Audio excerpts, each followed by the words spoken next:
Challenging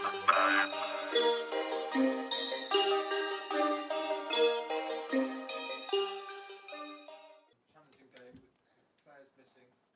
Another great set piece goal from Gabriel. Well, super happy, obviously. We know what it means to our club, to our people, to win a London derby. And we have the power to try to make them very happy. So hopefully we have achieved that, and that makes it very special. On the performance, we had moments in the game, some really good ones, some others that we have to suffer.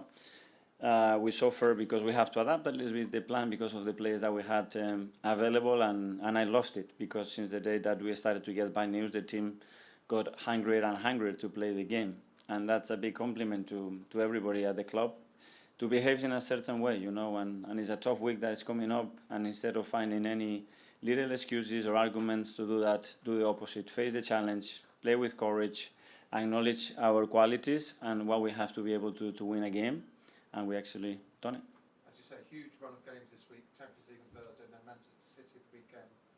No Declan Rice or Martin Odegaard in the midfield. Other players injured too. What does it tell you about your squad that can come and win? The people that we have, I think I already spoke during the week, you know, people that are hard, that they have thick skin, that they love the game and they love winning. In order to love the game and win, you have to do a lot of things that sometimes people call them ugly.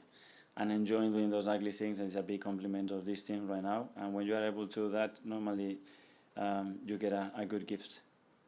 Sammy? Mikel, in terms of the players you didn't have available today, how much would this result garner more belief in obviously what you're doing? And can I just check on Martin Odegaard and if there's been enough from Friday, please? Well, it does, because obviously we won 3 years in a row here. You know, I don't know when's the last time in the history of the club that this happened. So that's a big thing. I think they believe already. You know, we've won a lot of big games. It's a big week coming up. That's going to give us a lot of energy and belief. Obviously, there are a lot of things to get better today. I don't think we've done, especially with the ball, the simple things right at all. I will get better. And regarding Martin, we still have to wait and see. The news is certainly wasn't available to play today. Matt? Hi, Mikel. Since the club hired Mikel, I think you've scored 42 goals from set pieces. I mean, is he, in your eyes, the best in his field? And just how important is that to what you do? In his field, in other fields, as a person, the relationship that we have, that's why I made a decision to bring it to City when I was there, and then to Arsenal, and him and the staff. You know, they have injected the belief to the players that there are many ways to win football matches. That this is a really powerful one, and it's given us a lot. So big compliment to all of them for sure. Amy? Hi, Mikel. Hi. Just a quick one to start with. How's Bukayo got this big week coming up? Any more injuries? I don't know, because I made 2 changes with the front players and suddenly he's down. So I thought I look at the bench and the options that we had. So we have to adapt. I don't know exactly what is it, but he could not continue. Can I just ask you how interesting a week this has been, trying to prepare with all these new problems coming in and having to, you know, when you have to come up with different solutions and be creative. Is that something that you and your staff have enjoyed? Did you lose sleep? I didn't enjoy because I didn't sleep much. Because I look at Spurs for 4 or 5 days. I had a super clear plan how to do it. I prepared everything, the sessions, the meetings, and then one news, we lose a player. Another news, we lose another player. Another news, we lose a player. So I have to completely change it and adapt the plan to the players that we had available. So it was a great challenge. And what does it tell you about the players that you do have, that they're so willing to change things so quickly, and you say, okay, I need you to do this, I need you to do this? That they adapt. Loving the game means that you are able to do things regardless of the context. Jorginho loves the game. He loves the game. He doesn't play it, but loves winning. And when he's not playing, he's throwing like an animal at his age after winning everything.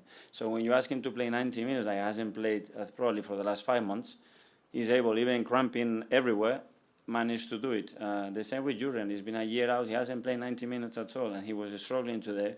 But he managed to do it for the team. And like others, guy, I don't know without a precision already how many minutes he's played, and it was unbelievable, all of them. But that's the spirit and the characters that we have that I love.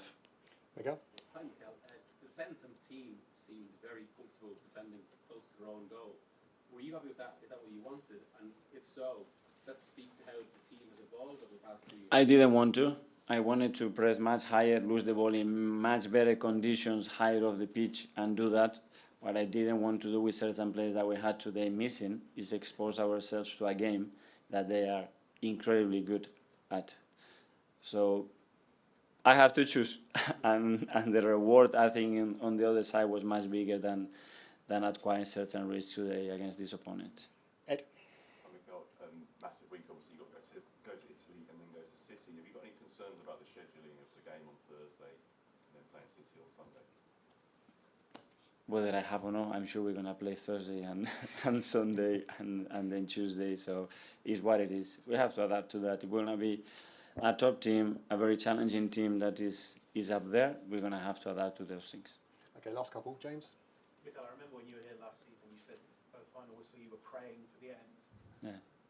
Did you feel a little bit calmer in this Yeah. game? It certainly felt like the players did. Yeah. It was, obviously, because after 0-3 to 2-3, you say, this cannot happen. And they throw everything at it. They try today, but I think we looked more composed, better organized, and give very, very little away. Okay, finally to Kaya. Mikel, just want a quick word on Gabriel. Stepped with a massive goal today and was man of the match performance. Maybe, I know you value him very highly, but maybe externally doesn't get the praise that someone like maybe Salim or someone like that does. But what can you say about him and how important he is for your team? Well, I think the way he has evolved, first of all, as a person, and then on his role at the club, at the team, has been phenomenal. It's been great to watch. This is why we are here. This is one of my passion to give players the environment, to give players the supports, the education, the coaching, to grow and to prepare them for the life and to prepare them to get to levels that probably they didn't think before. And Gabriel is certainly one of the best examples of that. Why? Because he loves what he do. He applies himself incredibly well. And he wants it, and when that happens, normally good things happen to this kind of people. Just finding this kind of game where you're up against it and things maybe aren't going your way before. Do you prefer that kind of win to a game where you can win 5-0, quite comfortable, everything goes your way? What would you... 5-0. But this one today, I think, was extremely special and very happy with it. Yeah. Okay, everyone. Thanks very much, everyone. Thank you. Thank you. Thank you.